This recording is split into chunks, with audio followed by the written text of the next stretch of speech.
बच्चों, let's read the question. The question says, if the wire has resistivity rho per unit area of cross section, the resistance between A and B is. इस question में ये बोला गया है कि एक वायर है जिसकी रेजिस्टिविटी रो पर यूनिट एरिया के फॉर्म में दी हुई है, तो हमारे को बताना है कि resistance between point A and B क्या होगा। ठीक है, तो यहाँ पर जो की कॉन्सेप्ट हम करेंगे वो ये है, when resistances are connected about axis of symmetry, the resistances on axis of symmetry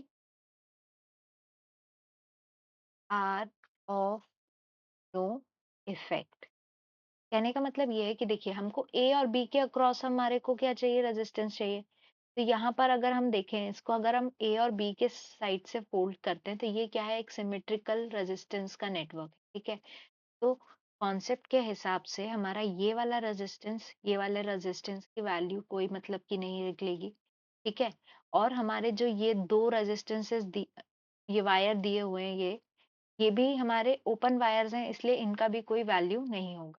तो इस सर्किट को हम इस कॉन्सेप्ट से रिजॉल्व कर सकते हैं। तो ये क्या हो जाएगा, ये हो गया हमारा ऐसा square, this is point A and this is point B. और हमारे ये दो आर्म्स अगर हमारे हमने हटा दिए सिमेट्री के कारण, तो क्या क्या बचा हमारे को, ये ऐसा कुछ हमारा सर्किट बचेगा। ठीक है, ये हमारा L/2 डिस्टेंस है, सिमिलरली यहाँ पे भी ये L/2 है, ये भी L/2 इज ऑल्सो L/। अब देखिए, ये 90 डिग्रीज पर है दोनों चीज, ये L/2 ऑल्सो L/, इसके अबाउट हमारी सिमेट्री। ठीक है, ये अगर L/2 90 डिग्री बना रहे हैं तो ये वाला डिस्टेंस कितना हो जाएगा, इस डिस्टेंस की वैल्यू हम पाइथागोरस से निकाल सकते हैं। तो अगर सपोज ये डिस्टेंस हमारा d है, तो इसकी वैल्यू हो जाएगी under root of L/2 square plus L/2 square, ये हो जाएगा हमारा L/√2। यानी ये जो डिस्टेंस है ये कितनी है, L/√2। अब इस पूरे सर्किट को अगर हम देखें तो हम इसको कैसे लिख सकते हैं, ए और बी के अक्रॉस हमारा पैरेलल सर्किट बन रहा है दोनों तरफ। ये यहाँ से अगर हम ए और बी के अक्रॉस अगर हम चेक करते हैं, तो ये सर्किट और ये सर्किट दोनों के पैरेलल है।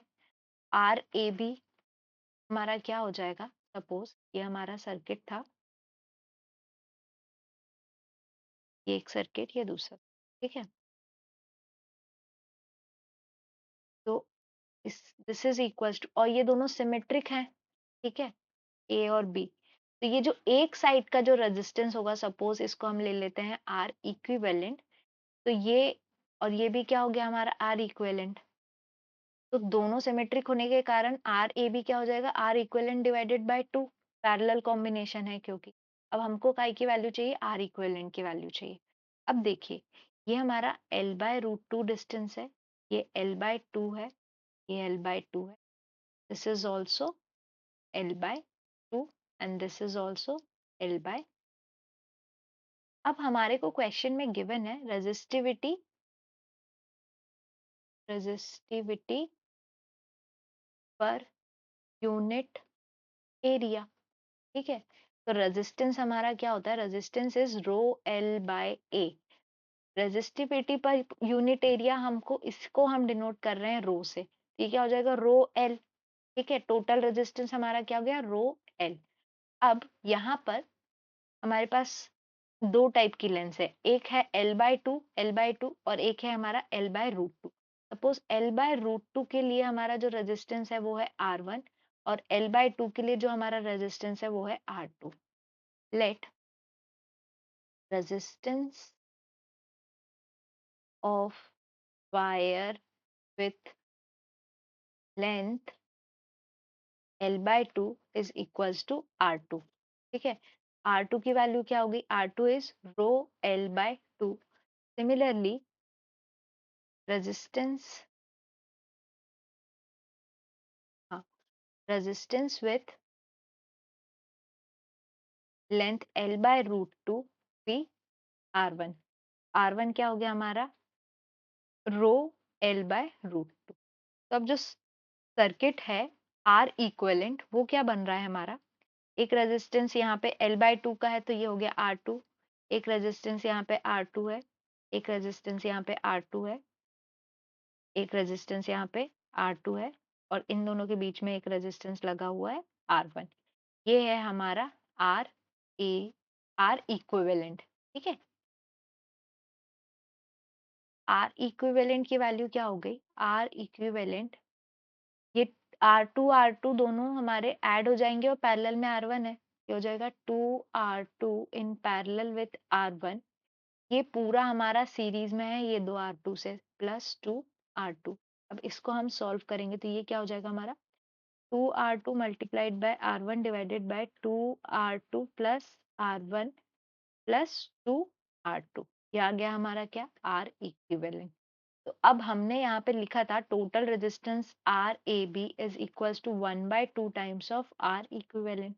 तो अब अगर हम वैल्यूज पुट करते हैं, ये क्या हो जाएगा? R A B is equals to 1/2 2 R one divided by 2R2 plus R1 plus 2R2. 1/2 अगर हम ब्रैकेट के अंदर करते हैं तो ये हो जाएगा R2 R1 divided by 2R2 plus R1 plus 2R2. 1, ये 2 कैंसिल हो जाएगा. ठीक है, अब यहाँ पे हम R1 R2 की वैल्यू पुट करेंगे तो ये क्या हो जाएगा? Rho L by 2 multiplied by rho L by root 2 divided by 2 times of rho L by 2 plus rho L by root 2 plus rho L by 2. इसको पूरे को सॉल्व करेंगे तो हम क्या निकाल सकते हैं? रो L ऊपर से निकल जाएगा, रो L स्क्वायर हो गया common, 1/2 multiplied by 1/√2 whole divided by rho L common ले लिया, ये हो जाएगा 1 प्लस 1/√2. ठीक है, मल्टीप्लाइड विथ या plus 1/2 rho L. Rho L इससे कैंसिल हो गया, ये पूरा क्या हो गया हमारा? Rho L 1/2√2 divided by 1 plus root 2 divided by root 2 plus 1 by rho L by 2. यहाँ से रूट 2 कैंसिल हो गया. अब इसको रैशनलाइज करेंगे तो ये क्या हो जाएगा? Rho L 1/2 √2 minus 1 divided by √2 plus 1 √2 minus 1 plus rho L by 2. यहाँ से क्या आ गया हमारा? Rho L by 2 √2 minus 1 divided by 2 minus 1 plus rho L by 2. So इसकी वैल्यू क्या आ जाएगी हमारी? Rho L by 2 √2 minus rho L by 2 plus rho L by, ये और ये टर्म हमारी कैंसिल हो गई. हमारा आर ए बी की वैल्यू क्या आ रही है? R A B is equals to rho L √2/2 यानी कि रो L बाय √2. ये हो गया हमारा रिक्वायर्ड आंसर. तो अगर हम ऑप्शन देखें तो हमारा करेक्ट ऑप्शन क्या आ जाएगा? करेक्ट ऑप्शन इज ऑप्शन, तो answer is option A. I hope you understood the question well. Best of luck.